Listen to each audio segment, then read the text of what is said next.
सोलापूर महानगरपालिका सार्वत्रिक निवडणुकीच्या पार्श्वभूमीवर प्रभाग क्रमांक 8 मध्ये भारतीय जनता पक्षाच्या अधिकृत उमेदवारांनी नियोजित व शिस्तबद्ध पद्धतीने होम टू होम पदयात्रा काढत प्रचाराला वेग दिला। शंकरलिंग मंदिर, गुरुवारपेठ, थळंगे बोळ, कोंडा वकील घर, दरगो पाटील बोळ, तडवळकर हॉस्पिटल, बागलकोटी घर, संयुक्त चौक, विद्यानिकेतन प्रशाला, हिंगुलांबिका मंदिर, जुने सिद्धेश्वर मंदिर, नीलकंठेश्वर मंदिर, मुडगिरी घर ते आनंद गोस्की विडकर बागेजवळ पदयात्रा काढण्यात आली। पदयात्रा परिसरात भाजपचे उमेदवार अमर पुदाले, प्रवीण दरगो पाटील आणि बबिता धुम्मा, गीता गवई यांनी मतदारांशी थेट संवाद साधला। मी दीनानाथ विठ्ठल दोळम, भारतीय जनता पक्षाचा कार्यकर्ता।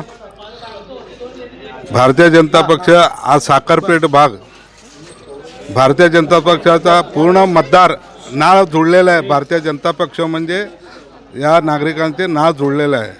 कुठलेही या ठिकाणी संशयाचं कारण नाही आहे। पूर्ण बहुमताने हे चारही उमेदवार जिंकून येईल असे मी आश्वासन देतो। या प्रचारादरम्यान उमेदवारांनी प्रत्येक घराला भेट देत नागरिकांच्या समस्या, अडचणी व अपेक्षा जाणून घेतल्या। पाणी पुरवठा, रस्त्यांची दुरावस्था, स्वच्छता, आरोग्य सुविधा, ड्रेनेज व्यवस्था यांसारख्या मूलभूत प्रश्नांवर नागरिकांनी आपली मते मांडली। या सर्व समस्यांवर प्राधान्याने उपाययोजना करून प्रभागाचा सर्वांगीण विकास करण्याचे आश्वासन उमेदवारांनी दिले।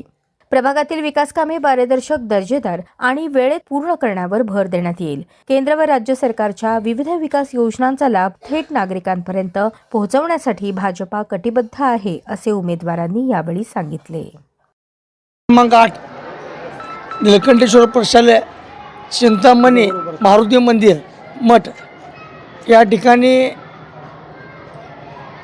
आम्ही विद्यमान नगरसेवक असताना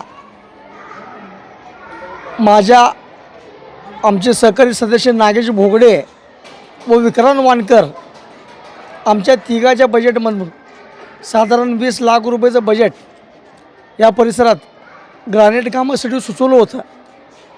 त्याच्यातील मंदिर परिसरात हे काम सध्याला झालेलं आहे। या परिसरातील water line, drainage line, concrete रस्ते व LED दिवे, घंटागाडी इत्यादी सोय या प्रभागामध्ये कामे झालेली आहेत। हा भाग साधारण पूर्व भागाशी निगडीत आहे। ह्या ठिकाणी हे जो परिसर आहे हो उद्योग जगत आहे आणि तो वरती गेलं तर सगळं थोड्याफार प्रमाणात रोजगार करून उपजीविका जगणारे लोक आहेत। ह्या ठिकाणी आपल्या राज्याचे मुख्यमंत्री आदरणीय देवेंद्रजी फडणवीस साहेब यांच्या माध्यमातून लाडकी बहीण योजना, स्वनिधी, बालसंगोपन, कामगार योजना, उज्ज्वला गॅस इत्यादी मोठ्या प्रमाणात कामे या ठिकाणी झालेली आहेत आणि येणाऱ्या 15 तारखेला या परिसरातील सर्व नागरिक बंधू भगिनी हे मोठ्या प्रमाणात आपल्या मतदानाचा हक्क बजावून भाजपच्या चारही उमेदवाराला मोठ्या बहुमताने निवडून आणतील अशी मी गवाही देतो। मी गीता गोविंद गवई। आम्ही शंकर मठापासून निघालेलो आहे। सगळ्या लोकांचे खूप म्हणजे आम्हाला प्रोत्साहन आणि सगळ्यांनी आम्हाला सहकार्य केलेलं आहे। सगळ्यांनी एकजूट मतेने सगळे मत टाकतो म्हणून आम्हाला खूप आनंद वाटला। नमस्कार।